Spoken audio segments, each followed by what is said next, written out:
Let's say China. China. China. China. China. China. There are no storm movers, and you can actually see Russia from land here in Alaska. You go over to China.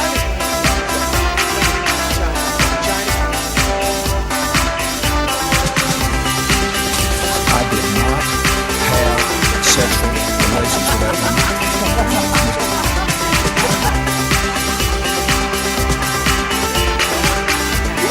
Trump statement, tweeting out insults to Angela Merkel. What's he doing? Ladies and gentlemen, please welcome your host. Yes, hello, and welcome. I am James Andrews, and you are listening to So This Happened, the only news you need if at this very moment you are drinking a cup of tea with milk and 2 sugars in. It's Thursday, the 24th of August, 2017, and today, in a bizarre news story, Jon Snow has said that Facebook is a threat to democracy. I read that headline, and it got me thinking. I don't ever remember seeing a computer in Game of Thrones, let alone Facebook. Then my brain started working overtime, and perhaps it's talking about something that Jon Snow's sister has created, the Facebook. If you don't watch Game of Thrones, you're probably really lost right now, and I apologize for that. But if you do watch Game of Thrones, then you know exactly what I'm talking about. So anyway, I sat thinking about this headline. Jon Snow says Facebook is a threat to democracy. Well, then I clicked on the link, and the story is a lot less interesting than I initially thought and how my brain processed it. The Jon Snow that the story is referring to is in fact not Jon Snow from Game of Thrones, but the Channel 4 news presenter Jon Snow. And he said that Facebook should do more to tackle the spread of cancerous fake news and help fund original journalism. And I'm not entirely sure what he's talking about because, well, let's just click on Facebook really quick and we'll see what the first news story that pops up is. Right, so there is a cat video and another cat video. There's another cat video. There's a goat video. A goat that sings apparently. There's a man singing. I haven't got into any news yet, but we're working on it. Hang on. There's another cat video. One more cat video. Cat video. That's looks like a cat, but it's not a cat. It's a dog. Looks like a cat. It's a dog that looks like a cat video. So that's a unique one. And oh, here we go. Some news. President Trump is in fact from a distant planet. So, well, I haven't seen any fake news yet, but I suppose we could keep going, but I'm not going to bore you with that. And to Jon Snow's point, and it makes me giggle, and if you watch Game of Thrones, it probably makes you giggle every time I say, and Jon Snow damns Facebook. It's just funny. It's not if you don't watch Game of Thrones. Probably not if you watch Game of Thrones. It's just a coincidence. But to his point, you do see a lot of shit on Facebook that is just entirely untrue, and I think it's down to the individual user to sort of look at it and say, okay, is that real? Where is that coming from? What's the source? You know, if the source is some bloke in his shed, then it's probably not true. If it's from CNN, Donald Trump's going to argue it's not true. But I think so long as you look at where it's coming from, what the source is, and what it's trying to do, then you should be okay. So as far as Facebook threatening democracy, I think that's a little bit of a stretch. I think it's just stupid people looking at stories going, oh my god, that must be true. The cat can speak English. It's a miracle. Cat speaking German or French, that's every day. But when a cat speaks English, stop the press. That shit is incredible.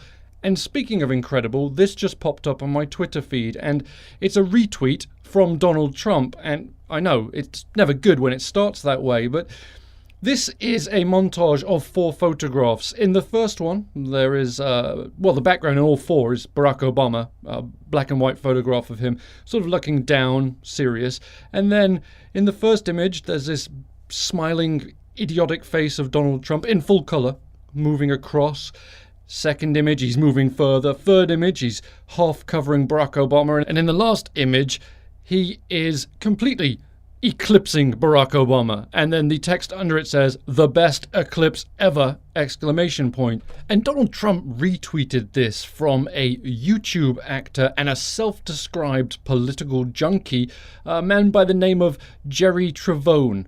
And he says he found the image on the internet and tweeted it to President Trump, who then retweeted it.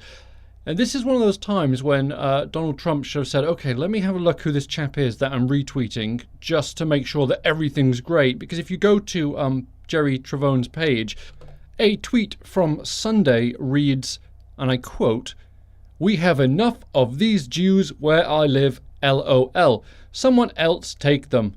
They just can't drive."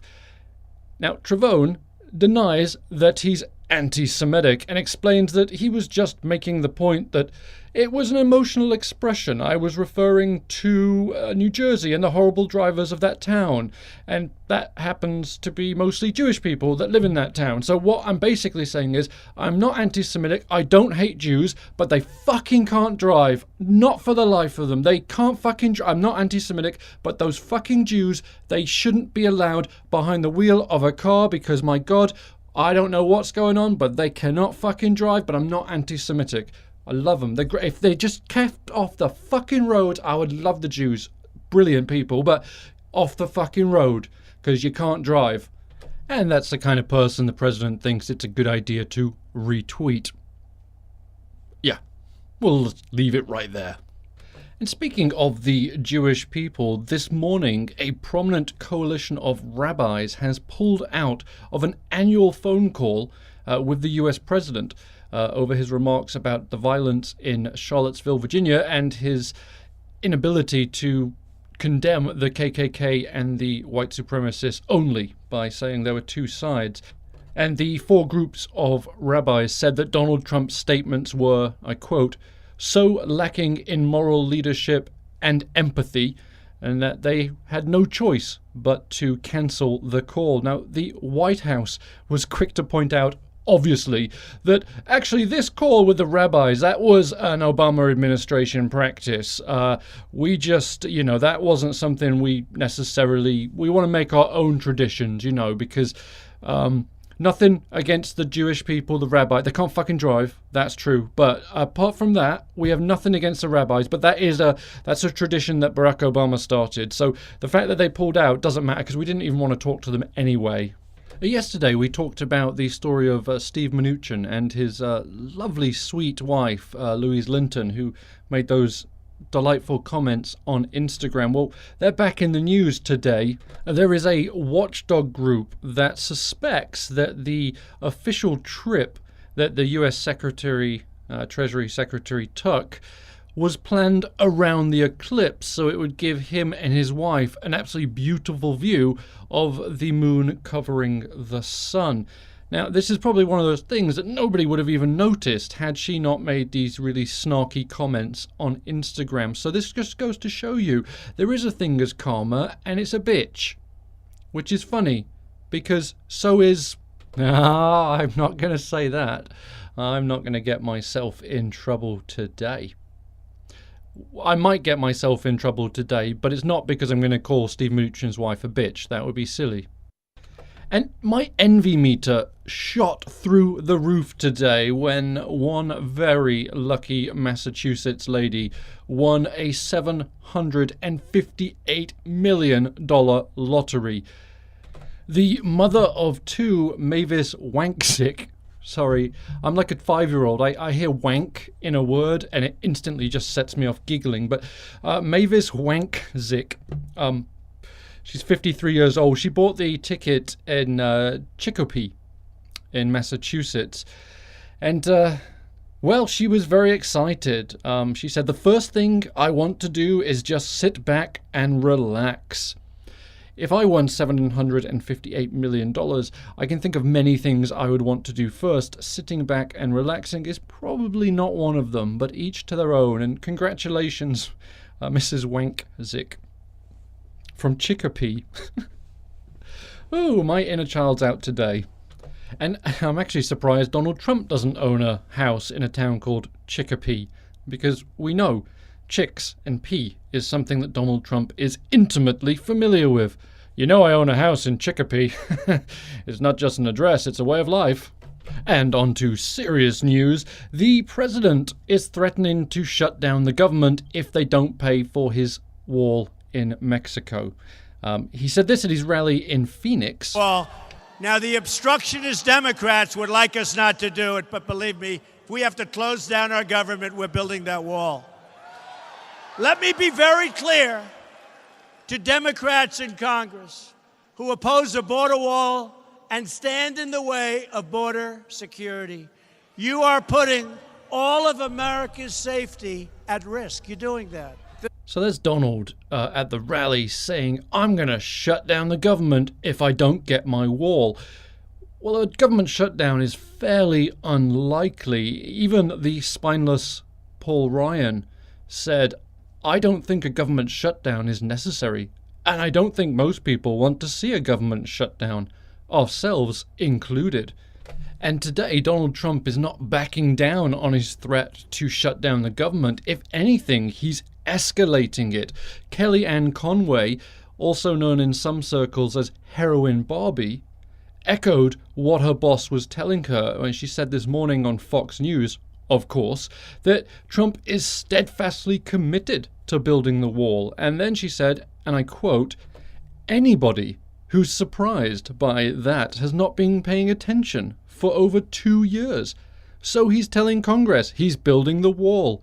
He expects the funding, and it's up to them to work collaboratively. We hope they do. And the interesting thing about that particular quote from Kellyanne Conway there is she's saying that Donald Trump is building his wall and Congress have to come up with the funding. But you'll remember his campaign promise was, yes, to build a wall between the US and Mexico. But who was going to pay for that wall when he got elected? What's that? Was it us? Was it the taxpayers? I don't remember. Hang on. Was it us? Are we paying for the wall? Who is it? It's Mexico, yes. That's what he told his supporters, that Mexico were going to pay for the wall, not the US taxpayer. We seem to have conveniently forgotten that now.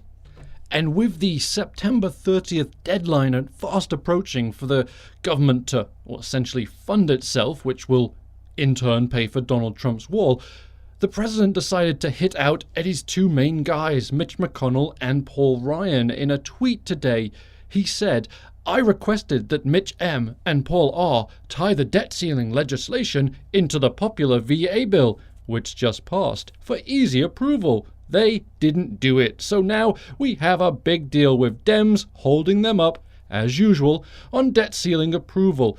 Could have been so easy, now a mess.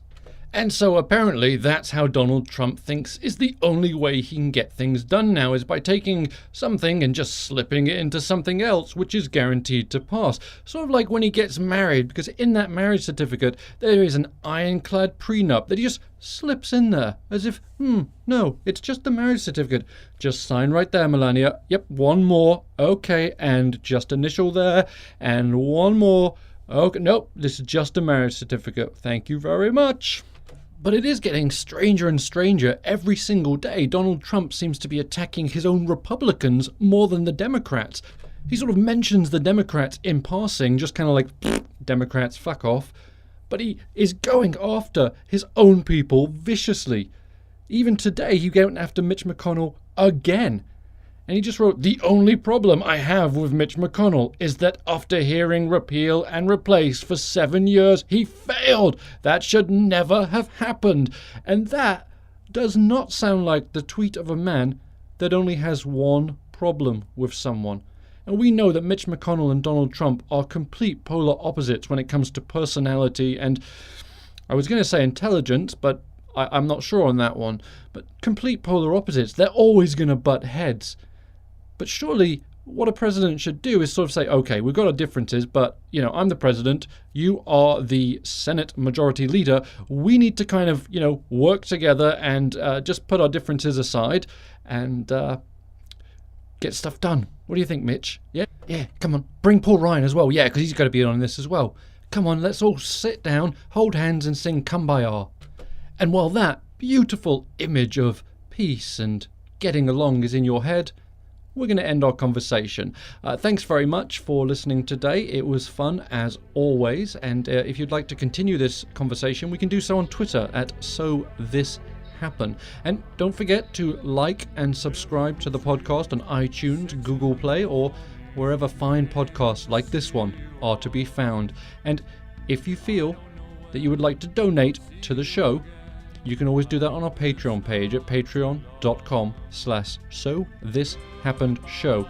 Anything you give is greatly appreciated. And with that, we'll chat again tomorrow. All right, folks, have a great night. Bye-bye.